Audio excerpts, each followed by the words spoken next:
Hey everyone, and welcome to the Lava Show. My name is Shazlan Muradia, and I'm the founder of Lava. Today, I'm going to be hosting a podcast with Andrew Poelstra and Tadge. Andrew was one of the founders of Blockstream, where he currently leads research. Tadge is one of the inventors of Lightning Network, DLCs, and lots of other important and groundbreaking technologies in Bitcoin and cryptography. Today, we're just going to be discussing any controversial topic in Bitcoin. So I hope you enjoy this conversation. I certainly did. Today, I have the honor of having two of the most important developers in Bitcoin with me. So I'm going to quickly introduce Andrew Poelstra, Director of Research and one of the co-founders of Blockstream, and also one of the main maintainers of a lot of core Bitcoin libraries, and Tadge, inventor of Lightning, DLCs, Utrexo, and also has been in Bitcoin for a long time, doing a lot of cool things. So I'm going to run through a lot of topics and quickly try to get Tadge and Andrew to kind of discuss their either similar or distinct opinions on them. So first, for both of you guys, I actually just kind of want to understand, what was more appealing to you in the beginning, Bitcoin from like a self-custodial wealth-preserving tool, or a money, like a scarce money, if that makes sense? There's two like really different narratives in Bitcoin around payments or store of value. What was? Sure. Yeah. First, a quick correction. So I'm not a co-founder of Blockstream. I was there from the beginning, but I was contracting part-time during grad school. Yeah. So Adam doesn't yell at me. When I first got into Bitcoin, it was scarce money. It was like Ron Paul 2012 revolution with love spelled backwards into the word and like all that kind of stuff. And I definitely came into Bitcoin from kind of a political, like sound money and the Fed kind of thing. And I've changed most all of my opinions in the intervening time. So definitely, like, initially, it was sound money. Today, though, I would say custodial. I would say sovereign money. Right? It's important that you can. So the soundness of the currency in terms of like freedom from inflation. I mean, okay, I guess that's good. I guess, but like it's really important that you can store it yourself, and it can't be censored. Or it can be made difficult to censor, and it can be made very difficult to confiscate. So like this, now it's more of the savings, confiscation resistant. Right, yeah. That's interesting to you. What about you? I guess probably different. I definitely was not Ron Paul. I lived in New York, and I was there during like 2008, and I like remember like walking around. I was like, things are happening. I'm gonna go walk to like Wall Street, and there's all these protests. I'm like, I don't really know what they're protesting. But I did have a very like skepticism, like, I think money's kind of made up and they don't really know what they're doing, huh? And I'm like, well, but I was never like that into it. Like I lived in New York and I didn't really make a lot of money and had a crummy job. And a lot of times people are like, you have a degree in this, you can work at like these banks. I'm like, I don't want to work at banks, like that's stupid. But then seeing Bitcoin, I remember reading the paper and being like, oh wow, this is so stupid. This is like, but at the same time, like, wait, no, this could like take over the world. This is so stupid, but like maybe less stupid than how dollars work, huh? And maybe, but yeah. So it was definitely more of like, I like, BitTorrent and pirating and like all these sort of like I don't have a phone because it's like all the phones kind of suck. So it was very much like, wait, this is really cool because this is money you can just like code yourself. You can do whatever you want and like. I like that aspect. The programmability of it was kind of interesting. Yeah, programmability, but it's just like, it's like in the like theoretical world where like AI takes over and everything's virtualized and the internet conquers everything. It's like secrets are all you have. Yes. Right, and so it's like, well, I can now have something that's secret that's like self-custodial, and that's really cool. The 21 million thing, I was like, okay, if you want to do it that way. I'm pretty sure I would have been just as interested if Satoshi was like, 1 Bitcoin per block forever. I would have been like, that sounds good too. Like pick whichever system you want, I'll go with it. But now we're stuck with the 21 million thing and everyone loves it. So got it. So I'm gonna ask you, which is gonna be a problem, I bet. I'm gonna ask you both a question. There are a lot of people kind of ask me about. I think you both are kind of like very uniquely poised to answer. Security budget concern or not? Is the security budget a concern? A big concern in your mind. So I'm concerned in that, like, I won't go too long, but yeah, it's been 15, 16 years and we still don't see a consistent fee market. At some point, it's got to happen. when, like hopefully soon. But yeah, it's not like panic, but it's like, yeah, this has got to happen, and it hasn't yet. What's gonna make it happen? It's not consistent, but it is there. It's non-zero. It's always above zero, which is that wasn't true for a long time. There's a lot of blocks. If you look at the last blocks for the last couple of weeks, it's like a bunch of empty, a bunch of half-empty blocks. Wait, that can't be true. Yeah, go look. What is your opinion on security budget concern or not? Like I hope that's not 500K. Well, my answer depends 500K on V whether bytes. that's true. Yeah, I'll show you.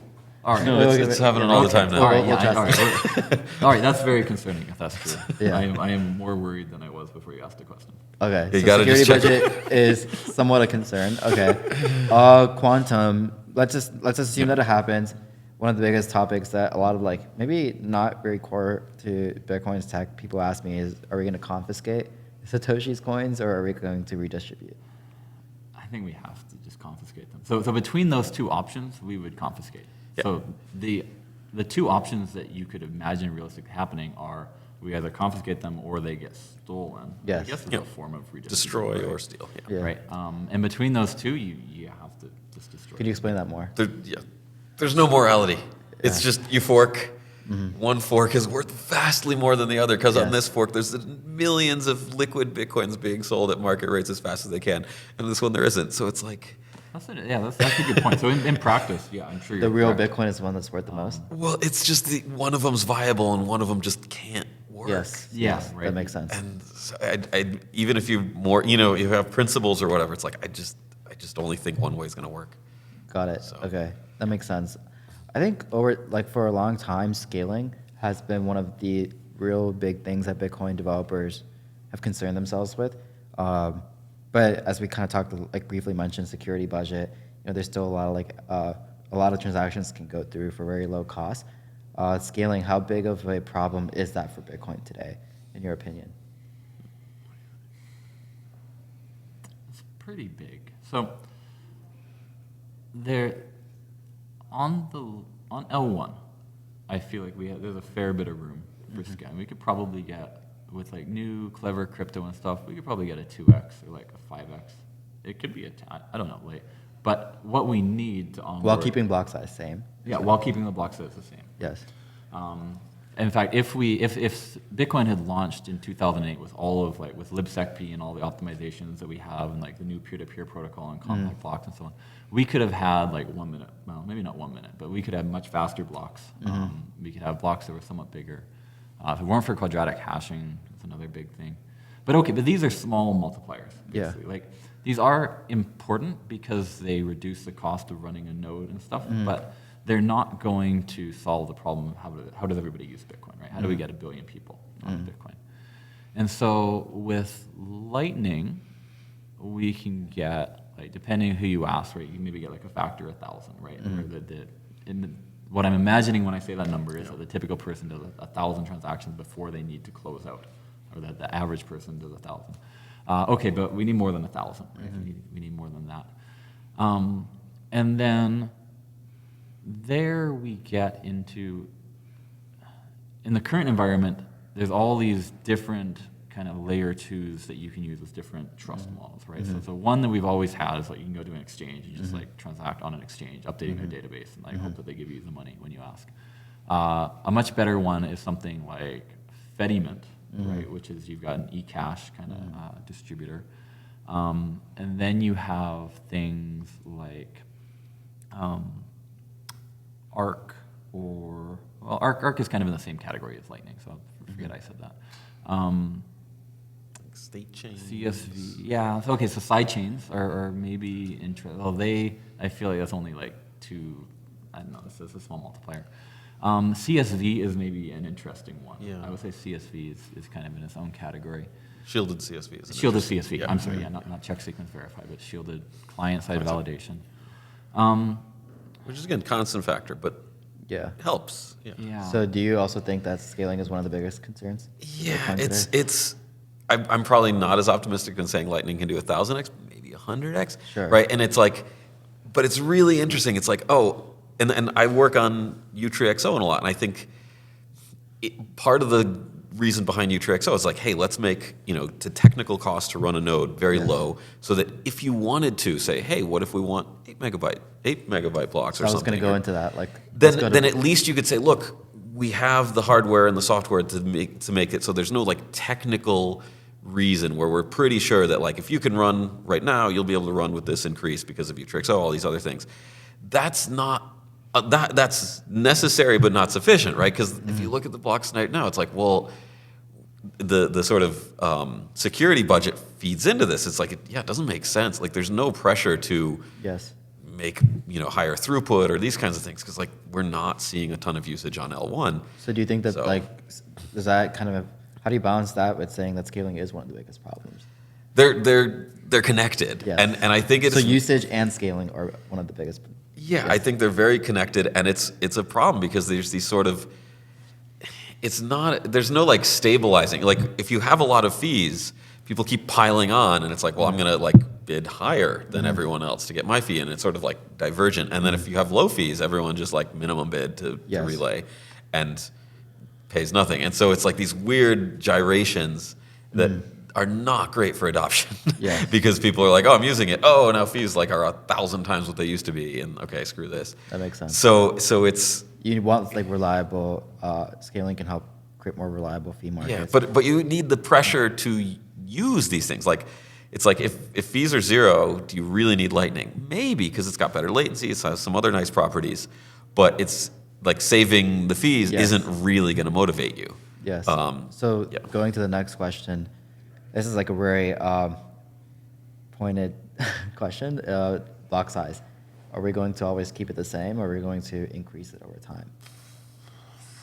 What's your perspective on that? There's a big debate that's going to happen tomorrow about this as well. Oh, well, right now I think there's no good argument for like, let's increase the block size. It's like, where's the demand? Like, okay. Well, so let's say like long term, where do you see it? Assuming we have a lot more usage of Bitcoin. So I think if you were in a world where it's like, oh, it's 2029 and like fees are consistently pretty high and there's like a lot of usage and a lot of adoption, and UTXO has been merged in and like, oh, we can do all these things, then like I think it's not crazy to think you could have another block size increase. I think because all those sort of prerequisites aren't happening, a lot of people are going to be like, dude, like it's not happening because we don't have all these things.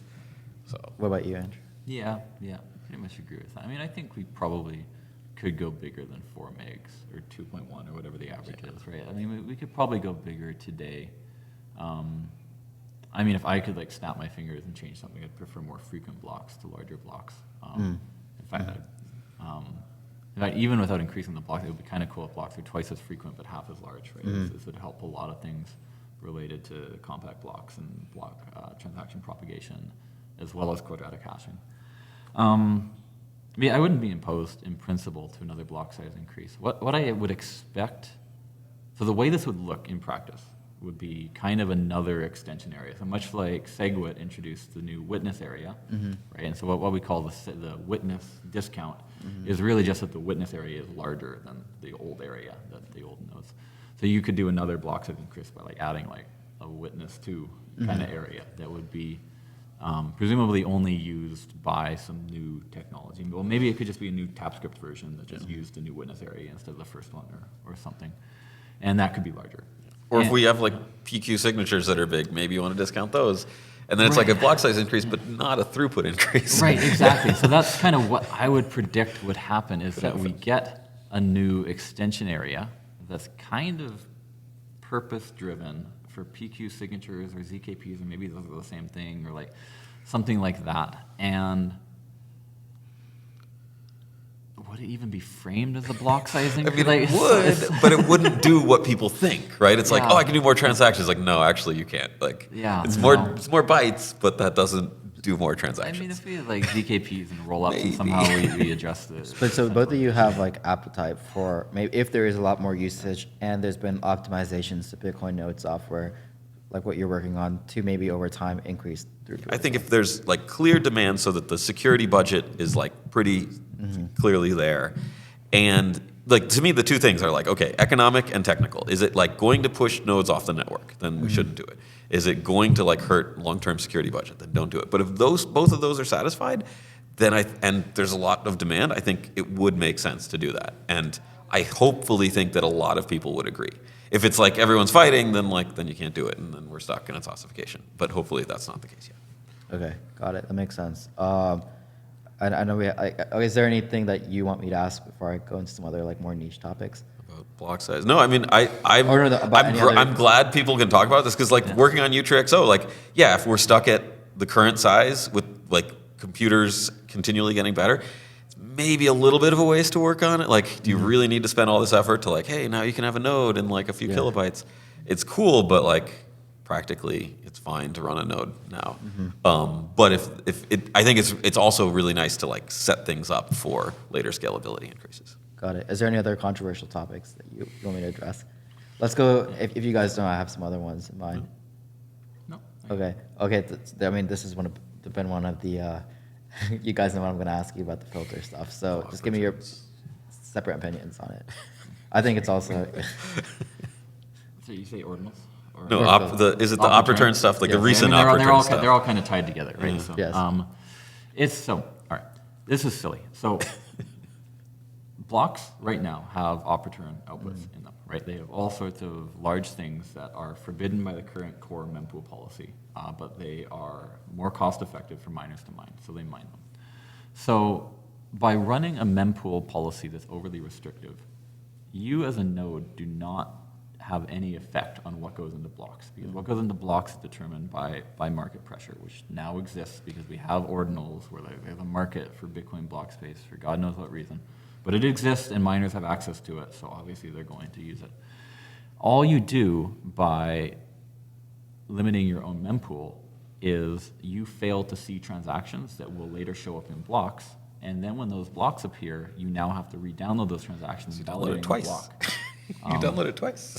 You do download it, right? You download it the first time just to reject it, and then you download it again when the block comes in, and then you have to validate it. And that means that you have high latency in validating blocks. So if you're mining, you now are at a disadvantage. So now you've hurt your own ability to solo mine, which is hurting decentralization. And it's just bad for the network. It's a waste of bandwidth. You're like pushing yourself back into the 2013 era where every 10 minutes Netflix freezes because a Bitcoin block came in. And it's not just me. One other person on IRC experienced this. And so the op return debate, like the PR that people are debating about, is whether or not the core mempool should be aligned with what's showing up in blocks in ways that makes the mempool operate more efficiently, and which makes the network more efficient, and which makes nodes cheaper to operate and reduces centralization pressure. Is really not about are ordinals evil, or should this block space be used for evil things or whatever. It's like it will be used for these evil things. If you think so, some people believe that there's some technical way that we could like identify ordinals and forbid them in Bitcoin logic, and okay, maybe. I'm very, very skeptical, but if so, that needs to be a consensus rule so these transactions don't show up in blocks. Making it a policy rule just harms transaction propagation. Yeah, I pretty much agree with all that. I think I can understand why people get mad because this has happened several times before, right? It feels like it rhymes a lot with the block size. It feels very similar to RBF, where there's all these companies saying, no, you can't allow the non-opt-in RBF because that'll hurt my business. And it's like, dude, this is mempool. Like there's no, like you think whatever you're doing is not secure. And so we're going to get rid of it. And yeah, I can sort of see how people are like, well, wait, I thought it worked this way, and it doesn't. And that's a huge problem in Bitcoin. I remember the first time I read about Bitcoin, I went on like the wiki, and it was all the stuff Mike Hearn wrote about like block size and stuff. And I'm like, okay. And then I remember Greg Maxwell was like, no, we're not doing that. I'm like, well, but the wiki says this, and like then you sort of realize, okay, no one's in charge here. Yes. So Hearn paid the 0.17 Bitcoin edit fee. On that topic, in charge of Bitcoin, this is something that I've noticed has very much recently become a big part. So I want both of your takes on kind of like Bitcoin Core, which is like a software that is being maintained, versus alternative adaptations and implementations of the Bitcoin protocol. How you feel about Bitcoin governance, forking. This has been a really like interesting topic that has risen a lot in popularity on what people are interested in. So I can both of you. I can definitely say I've worked way more on BTCD than Bitcoin Core. I think I have a couple of issues and like helped with some SegWit thing, but like I don't really program C++ and I haven't worked on Core. I've helped design things and stuff, but I have programmed a lot more in BTCD, and I totally recognize that BTCD is not as good. Like I don't run it at home. I think it would be really cool if we were in a situation where BTCD and Core were like both really well designed pieces of software. I think some people disagree and they're like, no, that's too dangerous. We should only have one canonical thing. And I'm like, but it's all like I think you should be able to, and I think it would be cool if there was multiple clients in different languages and stuff. If Spiral funded a Rust based, took the BDK code and made a new Rust based node, I would be like, I think that's cool. That's interesting. Yeah. Because yes, but at the same time, like Core is what you run because it's got all the resources and it's what everyone works on and it works the best and sort of pushes things forward. So I like the idea, but in practice right now we're not there, and so like you kind of have to. I want to get Andrew's take on that because what Tadge just said is quite controversial. Yeah, most people don't think that. All right, so I will tell you that the Rust Bitcoin maintainer keeps taking away script. Well, the first thing if you go on GitHub, it's like, don't make a node with this. It's like, that's obviously what I want to do. Yeah, no, it's true. That is still in the README, and also some altcoin stuff from 2014. Stop PRing to like provide Namecoin support. Okay, so Bitcoin Core is working on this project, libbitcoin kernel. And their goal here, right, and that SI is correct, and let me try to elaborate. The goal of libbitcoin kernel, right, is that you have this I think it's actually C++, library. But the bindings are C. Okay, with C bindings, so you can then bind it to any other language. Because C is kind of the universal language of programming. APIs. And the goal here, right, is that the consensus code lives in libbitcoin kernel, and anybody can write their own node with like a wallet attached to their own mempool policy or their own propagation rules or their own whatever, their own storage backend, their own archival, their own indices, whatever. And libbitcoin kernel is doing the validation. But the thing is, it's hard to draw a boundary on what's consensus and what isn't. And so in practice, libbitcoin kernel, so it kind of replaces, there used to be this project called libbitcoin consensus. And it was just a script interpreter that you could also link into the various projects. And the thing is, Bitcoin's consensus is much more than a script interpreter. So libbitcoin kernel is now libbitcoin consensus, except also it stores UTXOs and like maintains UTXOs. Right. Yeah. It's got a database in it. It's got level DB in it. And so all the libbitcoin consensus people are like, what the hell? You deprecated this nice pure script interpreter, and you're telling like we're supposed to replace it with this crazy stateful thing. I just want to verify Bitcoin transactions. And the reason Tadge side is that what I want to do with the UTXO. Like I want the same thing. I want like here's a block, here's a UTXO view. Give me a thumbs up or thumbs down. Yes. And then talking to libbitcoin consensus people are like, we don't want to give you that. And it's like we totally understand why you want that, but if we give you that, we can't make any assurance about you being in consensus. So on that, I think people can dive into this a little deeper, but Bitcoin core developers, one of the big things is people are concerned. Do you guys think that some of the people listening to this might think, oh, they have too much power, maybe they have too little power? I kind of want your opinion on this topic. You know what I'm referring to. They have power that you give them. Like, that's the thing with all these people. Oh, I'm going to run nuts. It's like, okay, like I think it's a bad idea, but like you can run BTCD, you can run Mako or Bcoin, or like there are other. I don't think they work. I don't know if they sync anymore. But like you totally can like download core, change whatever you want, and run it. And like you might not be in consensus anymore. You might lose money, but like no, I don't think anyone in core is like gonna say. I mean, they'll say don't do that, but they'll say it out of like don't do that. That's a bad idea. Yes, but you can definitely do it. What would you say? Yeah, I mean, that's exact. So core does have more power than they like to acknowledge, but it is, as Tadge said, power that is given to them by dint of them being the people who understand Bitcoin and write the software that works and doesn't crash and stays in consensus and like has generally been rock solid and steadily improving in performance after all these years. And the Bitcoin core works mostly in public, on public GitHub issues. And I think it's very frustrating that people from other parts of the internet can kind of like show up in these are using GitHub issues, which is where these developers are working day to day, and kind of brigade these GitHub issues and stuff, right? You can imagine, like, if they were doing some like physical work and they had a workshop and like the doors are just unlocked and there was no and like anybody could just like flood in and yell that they don't like what the machines are doing. I mean, that's fine. Like, they should be able to like protest and picket and boycott and all these things, but for them to be just allowed to run into the workshop and like put their hands on the saw blade and say this won't be spinning anymore, then that's just destructive and disruptive, and it's not productive for anything. So when you ask, does core have too much power, like in the context of current controversy, right? I think the discussion about how much power core has is distinct from the discussion of whether like people should be allowed to mob the core GitHub repo. Yes.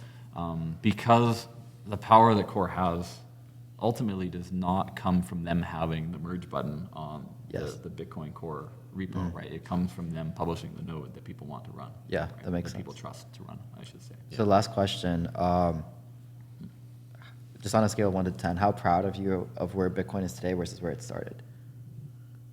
I'm pretty, okay, numbers.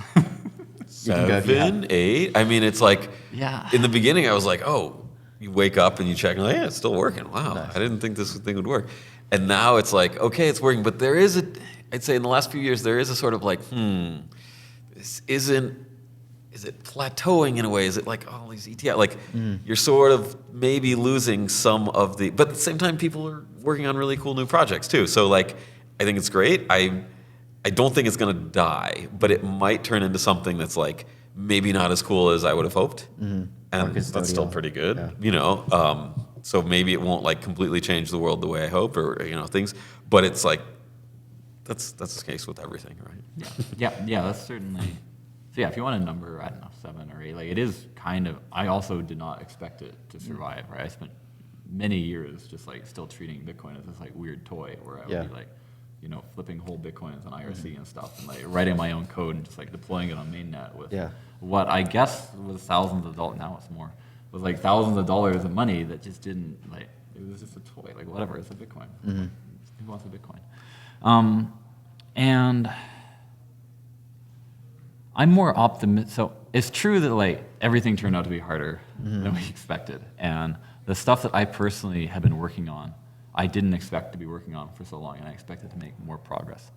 But also, I see this kind of like new generation of people doing cool crypto stuff. So like for a few years, it seemed like cool script tricks had like that was the end of all the cool script tricks. Like all the like 2015, 2016, like here were like clever pub key recovery crap. Then BitVM showed up and like upended everything. And then all these protocols like Arc showed up with these clever multi-transaction constructions. And then there was this whole cluster of research around opcat and covenants that I guess was sparked by a blog post that I wrote, like, but in the spirit of like 2014 era code golf kind of thing, and that became a big deal. Then on the crypto side, there is like shielded CSV, which I've hinted at a few times, which is like colored coins with compact, updatable zero-knowledge proofs. Right, that's really spectacular. I didn't think. Like, I remember in like 2014, Adam telling me that we should be pushing for client-side validation in Bitcoin, and like that's what we should be doing at Blockstream. And I'm like, it's literally impossible, Adam. This is the worst idea. Like, stop telling us to do it. Like, he wasn't CEO then, so he could. Got it. He had more. I think that's a good way to end it. Thank you, There's a thank lot you of guys for new coming stuff on. that's good. Cool. Yeah.